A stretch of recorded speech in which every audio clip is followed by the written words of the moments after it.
ചേട്ടാ ഇവിടെ എങ്ങനെയുണ്ട്? ടൈല് പൊട്ടിട്ട് വീഴുന്നുണ്ടോ?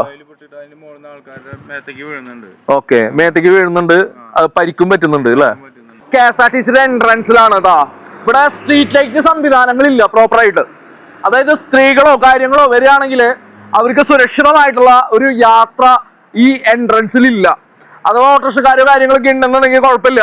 പക്ഷെ അല്ലാത്ത പക്ഷം എന്ന് പറയുകയാണെങ്കിൽ അവര് ഈ പറഞ്ഞ പോലെയാണ്.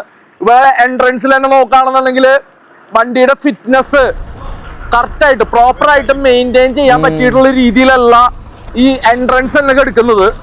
അതേപോലെ തന്നെ നോക്കുകയാണെങ്കിൽ ആ ടൈല് പൊട്ടി വീഴുന്നത്, നമ്മൾ ആ ബിൽഡിങ്ങിന് മുകളിൽ ടൈല് പൊട്ടി വീഴുന്നത് നമ്മൾ ഒരുപാട് ആൾക്കാർക്ക് മെയിൽ അയച്ചു. സിവിലിലേക്കും പൊതുമരാമത്തിലേക്കും കോർപ്പറേഷനിലേക്കും ഈ പറയുന്ന പബ്ലിക് സർവീസിലേക്കും മുഹമ്മദ് റിയാസിനും ഒക്കെ മെയിൽ അയച്ചിട്ടും പ്രോപ്പറായിട്ടുള്ള നടപടികൾ ഉണ്ടാവുന്നില്ല. നമുക്ക് പറ്റാവുന്ന എല്ലാ മിനിസ്റ്റേഴ്സിനും നമ്മൾ മെയിൽ അയച്ചിട്ടും നടപടി ഉണ്ടാവുന്നില്ല. അത് പൊട്ടി ആൾക്കാരുടെ മേത്ത് വീണിട്ട് പരിക്കുകൾ ഉണ്ടാവുന്നുണ്ട്. ഇനി ഒരാൾ മരണപ്പെടുമ്പോൾ മാത്രമാണോ നടപടി ഉണ്ടാവാൻ നമുക്കറിയില്ല. എന്തായാലും മാസം നമ്മളുടെ ടാക്സിൽ നിന്ന് ഈ പറയുന്ന ഗവൺമെന്റ് എംപ്ലോയീസിന് സാലറി കൊടുക്കുന്നുണ്ട്.